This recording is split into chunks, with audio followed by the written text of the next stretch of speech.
पुराने जमाने की बात है जब लोगों के दिलों में अल्लाह का खौफ जिंदा रहता था। बगदाद के करीब एक छोटा सा कस्बा था जहां तबरीज खान कसाई अपनी दुकान चलाया करता था। वो इतना सख्त मिजाज था कि लोग उससे कांपते रहते। उसकी आवाज सुनते ही बच्चे घरों में छुप जाया करते। तबरीज की दुकान बाजार के बिल्कुल आखिर में थी। सूरज निकलते ही वो दुकान खोल देता और शाम ढलते तक काम में लगा रहता। लोग कहते वो हमेशा चेहरे पर शिकन लिए रहता है, मगर उसका गोश्त हमेशा ताज़ा होता और सफाई से काटा जाता। उसी कस्बे में तुगरल का मार भी रहता जो मिट्टी के बर्तन तैयार करता। उसकी जुबान इतनी मीठी थी कि हर शख्स उससे मुत्सिर रहता। नमाज में हमेशा पहली सफ में खड़ा नजर आता और लोगों को नेकियों की बातें सुनाता, जिनसे लोग उसे इज्जत देते। तुगरल की दुकान बाजार के बीचों बीच थी, जहां सबसे ज्यादा रौनक रहती। वो अपने बर्तनों पर खूबसूरत नक्श बनाता और कुरानी आयतें लिखता, जिन्हें देखकर लोग दंग रह जाते। बहुत से लोग उसके मशवरे पर अमल करते और उसे नेक आदमी समझते। एक दिन खबर फैली कि बादशाह का वजीर इस इलाके का दौरा करने वाला है। सब लोग अपनी दुकानों को सजाने लगे और घरों की सफाई में लग गए। तुगरल ने सबसे ज्यादा कीमती बर्तन तैयार किए ताकि वजीर को तोहफे में पेश कर सके। जब तबरीज को ये बात मालूम हुई तो उसने बस दुकान की सफाई की और अपने काम में लगा रहा। लोगों ने समझा कि उसे किसी बात का फर्क नहीं पड़ता, या शायद वो वजीर से मिलना ही नहीं चाहता। उसके सख्त मिजाज की वजह से किसी ने उससे पूछना भी मुनासिब ना समझा। वजीर की आमद से एक रात पहले तबरीज दुकान बंद कर जंगल की तरफ चला गया। किसी को पता न था कि वो कहाँ जाता है। किसी ने कहा शायद जिन्हों से मिलने जाता है, किसी ने कहा हो सकता है खजाना छुपाता हो। इसके बरक्स तुगरल सारी रात बर्तनों को आखिरी चमक देता रहा। उसने सबसे खूबसूरत बर्तन वजीर के लिए अलग रखे और अपना घर भी सजाया ताकि अगर वजीर पहुंचे तो अच्छा तासुर पड़े। उसने दूसरों को भी मशवरे दिए कि कैसे वजीर का इस्तकबाल किया जाए। सुबह हुई तो पूरा कस्बा चहल पहल से भर गया। सड़कों की सफाई की गई, दुकानों को सजाया गया और बच्चे रंग बिरंगे कपड़े पहनकर बाहर निकल आए।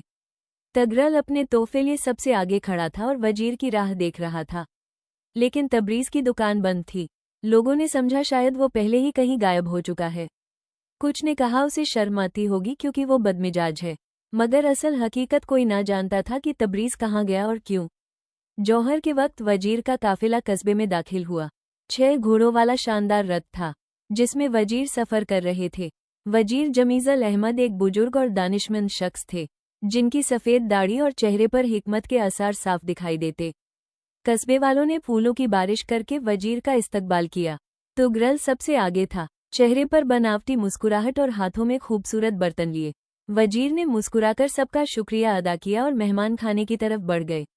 मेहमान खाने पहुंचकर वजीर ने पूछा, ये जगह किस बात से मशहूर है? कस्बे के मुकद्दम ने अर्ज किया कि हमारा कस्बा तुगरल कम्हार के बर्तनों और तबरीज खान के गोश्त के लिए जाना जाता है। वजीर ने दिलचस्पी से कहा कि मैं दोनों से मिलना चाहता हूँ। तुगरल फौरन आगे आया और अपने हाथों से बनाए बर्तन वजीर के सामने रख दिए और कहा कि हर बर्तन पर कुरानी आयतें नक्श हैं जो खाने में बरकत का जरिया बनती हैं। वजीर ने देखा और मुत्सिर हुए। वजीर ने पूछा, और तबरीज खान कहाँ है?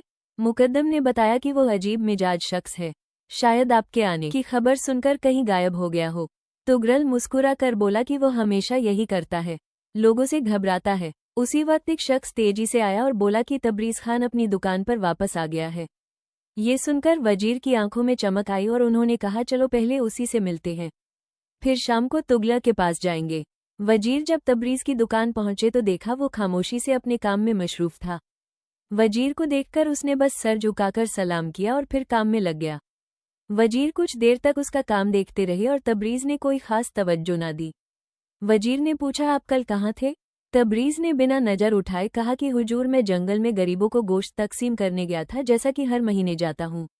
ये सुनकर वजीर हैरान हुए क्योंकि किसी को भी इसकी खबर न थी।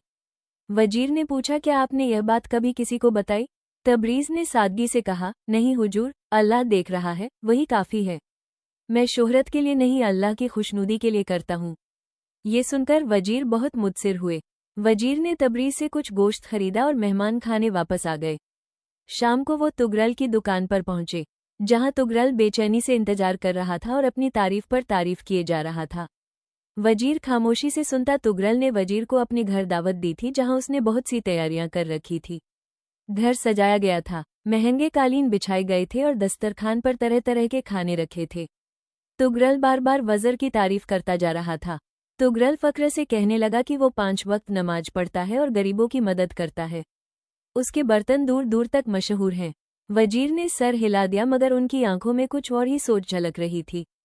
उसी दौरान एक बूढ़ी औरत आई और गिड़गिड़ा कर बोली कि उसके बेटे की शादी है और उसे कुछ बर्तन उधार चाहिए, बाद में पैसे दे देगी। तुगरल का चेहरा लाल हो गया और उसने झुंझुलाकर कहा कि पहले पैसे लाओ फिर बर्तन ले जाना। वजीर ये सब देखकर खामोश रहे मगर उनकी निगाहें तुगरल को तौल रही थी। खाने के बाद तुगरल ने अपनी सारी कारीगरी दिखाने की कोशिश की और बोला कि वो सदका भी देता है, मगर लोगों को मालूम होना चाहिए ताकि लोग उसकी नेकियों से सबकफ लें। अगली सुबह वजीर ने तबरीज की दुकान का रुख किया। वहां देखा कि तबरीज एक गरीब को मुफ्त गोश्त दे रहा था। वजीर ने वजह पूछी तो तबरीज ने बताया कि जो भी जरूरतमंद आता है उसे मुफ्त गोश्त मिल जाता है, यही उसका रोजाना का अमल है। वजीर ने कहा कि उसने यह बात कहीं जिक्र नहीं की। तबरीज ने सादगी से कहा कि जो काम अल्लाह के लिए हो वो छुपकर करना चाहिए, अपनी नेकी का ढिंढोरा नहीं पीटना चाहिए। अल्लाह देख रहा है वही काफी है। वजीर की आंखों में इज्जत उभर आई। उसी वक्त एक परेशान सा आदमी आया जिसने कहा कि उसके पास पैसे नहीं मगर बीवी बीमार है, उसे गोश्त का शोरबा चाहिए। तबरीज ने फौरन सबसे अच्छा गोश्त निकाला और उसे देते हुए दुआ दी कि अल्लाह उसकी बीवी को शिफा दे। वजीर ने पूछा क्या वो हर शख्स की बात का यकीन कर लेता है, क्योंकि हो सकता है कोई झूठ बोल रहा हो। तबरीज ने मुस्कुराकर कहा कि अगर वो झूठ बोल रहा है तो हिसाब अल्लाह के पास, और अगर सच्चा है तो मुझे सवाब मिलेगा। चौथे दिन वजीर ने रुखसत होने का ऐलान किया मगर जाने से पहले कस्बे वालों को जमा किया। सब हैरत से इकट्ठे हुए, खासकर तुगलर जो समझ रहा था कि उसे कोई खास इनाम मिलेगा। वजीर के चेहरे पर एक रहस्यमय मुस्कुराहट थी। वजीर ने खड़े होकर कहा कि उसने इस कस्बे में 3 दिन गुजारे और 2 लोगों को खासतौर पर देखा। सब खामोश थे। तुगरल मुस्कुरा रहा था और उसे पूरा यकीन था कि वजीर उसी की तारीफ करने वाले हैं। तबरीज भी मौजूद था मगर पीछे खामोशी से खड़ा था। वजीर ने बताया कि बादशाह की ख्वाहिश है कि हुकूमत में ऐसे लोगों को आला ओहदों पर रखा जाए जो खुदा तरस और अमानतदार हो। ये सुनकर तुगरल का सीना और चौड़ा हो गया और वह अपने आप को वजीर की बातों का मरकज समझने लगा। वजीर ने कहा कि उसने 2 लोगों को देखा, एक वो जो नेकी का ढिंढोरा पीटता है और दूसरा वो जो छुपकर नेकी करता है। एक जिसकी जुबान मीठी है मगर दिल में कपट, और दूसरा जिसकी जुबान सख्त मगर दिल में रहम। ये बातें सुनकर तुगरल का चेहरा पीला पड़ने लगा। उसे एहसास होने लगा कि वजीर की नजरों से कुछ भी छुपा नहीं। तबरीज सिर झुकाए बस सुनता रहा, ना खुश था ना परेशान, बस सुकून से खड़ा रहा। वजीर ने एक मुहर निकाली और कहा कि बादशाह के हुक्म से वो ऐसे शख्स की तलाश में आए हैं जो सल्तनत का ककाजी बन सके। सब हैरान रह गए, खासकर तुगरल जिसे पूरा यकीन था कि यह ओहदा उसी को मिलेगा। वजीर ने कहा कि काजी वो होता है जो जाहिर और बातिन दोनों में नेक हो, जो शोहरत के लिए नहीं बल्कि अल्लाह की रजा के लिए अमल करे। वजीर ने लोगों की तरफ देखकर कहा कि उन्हें ऐसा शख्स मिल गया है जिसके दिल में अल्लाह का खौफ है। तुगरल आगे बढ़ने ही वाला था कि वजीर ने हाथ उठाकर कहा कि वो तबरीज खान कसाई को चुनते हैं। सब दंग रह गए, तुगरल के होश उड़ गए और तबरीज भी तज्जुब में पड़ गया। वजीर तबरीज के पास आए और बोले कि उन्होंने उसे 3 दिन देखा है। वो लोगों की नजरों के लिए नहीं बल्कि अल्लाह की खातिर नेकी करता है। उसका जाहिर सख्त है मगर दिल नर्म। वो अल्लाह से डरता है और यही काजी की असल सिफत है। तो सहमा खड़ा रह गया और उसका सारा घमंड मिट्टी में मिल गया। तबरीज ने अर्ज किया कि वो एक आम कसाई है और काजी बनने का इल्म नहीं रखता। वजीर मुस्कुराए और बोले कि जिसके दिल में अल्लाह का खौफ हो वही असल में बड़ा आलिम है। अगले दिन तबरीज की दुकान पर लोगों का हुजूम लगा होता था। हर शख्स उससे मिलने आता जिसे कल तक कोई पूछता भी नहीं था। तबरीज हैरान था, उसने कभी शोहरत नहीं चाही थी। वो अपनी रोजमर्रा की जिंदगी से खुश था, मगर अब सब कुछ बदल गया था। तुगरल की दुकान सुनी पड़ गई थी। लोग अब उसकी मीठी बातों से मुत्सिर नहीं होते थे। वो शर्मसार था और दिल में हसद की आग सुलग रही थी। वो सोचता रहा कि वो सालों से जाहरी इबादत करता रहा, फिर भी सब बेकार क्यों गया।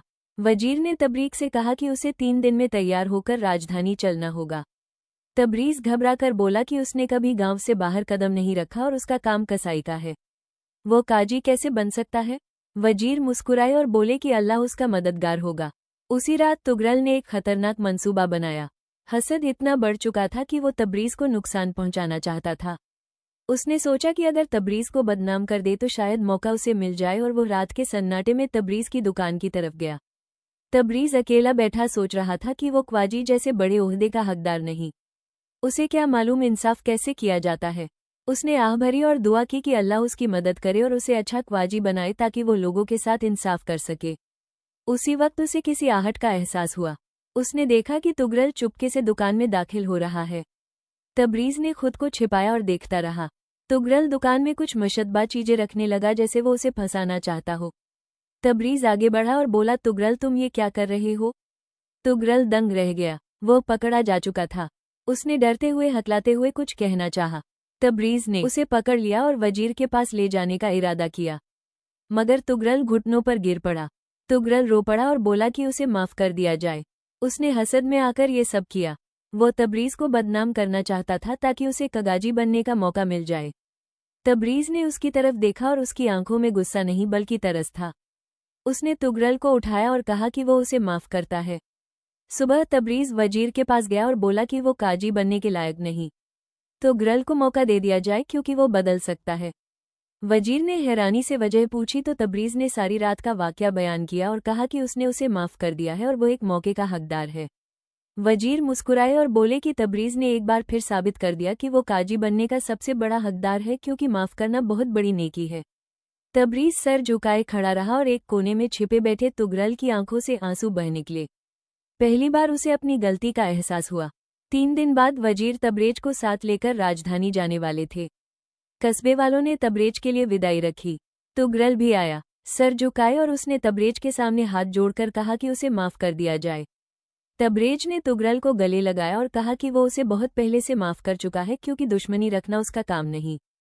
तुगरल की आंखें भर आई और उसने कहा कि उसने सारी उम्र दिखावे के लिए नेकी की, मगर अब उसे समझ आया है कि अल्लाह की नज़र में असल कीमत किस बात की है। वजीर ने ये देखकर कहा कि तुगरल को अपनी गलती का एहसास हो गया है और यही तौबा है। उन्होंने कहा कि अल्लाह तौबा करने वालों को पसंद करता है। तुगरल ने नम आंखों से कहा कि अब वो दिखावे के लिए नहीं बल्कि अल्लाह की खातिर नेकी करेगा। राजधानी पहुंचकर तबरेज शहर की शान देखकर हैरान रह गया। बड़े बड़े महल, चौड़ी सड़कें और लोगों का हुजूम। वजीर उसे अदालत ले गए और काजा की तालीम शुरू करवाई। तबरेज ने दिन रात मेहनत की और इंसाफ के हर उसूल को सीखा। उधर कस्बे में तुगरल ने अपने आप को बदल लिया था। वो चुपचाप गरीबों की मदद करता, मुफ्त बर्तन देता और मस्जिद में सबसे पीछे बैठता। लोग हैरान थे कि पहले वाला घमंडी तुगरल कहाँ गया। अब वो सच्चे दिल से नेकी करता।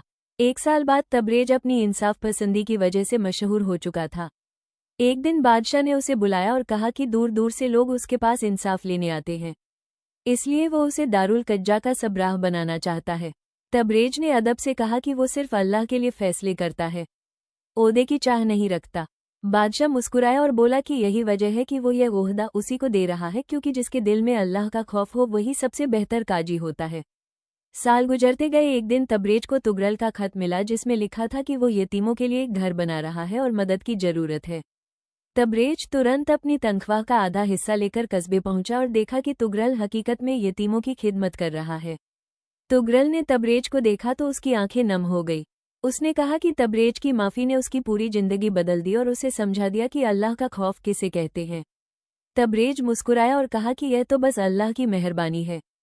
कई साल बाद जब तबरेज और तुगरल दोनों बूढ़े हो गए, लोग उनकी दास्तान सुनाते कि एक कसाई और एक कमार की कहानी है जिसमें एक ने दिखावे से बचकर और दूसरे ने दिखावे से निकलकर सीखा कि असल नेकी वही है जो सिर्फ अल्लाह की रजा के लिए होना कि लोगों की वाहवाही के लिए इंसान के जाहिर और बातिन में एकरूपता होनी चाहिए। तुगरल लोगों के सामने नेकी दिखाता था मगर अंदर से खुदगर्ज था, जबकि तबरेज का जाहिर सख्त मगर दिल बहुत नर्म था। अल्लाह इंसान के दिलों को देखते हैं, सिर्फ दिखावे को नहीं। इस दास्तान का सबसे बड़ा सबक खलूस यानी सच्ची नीयत है।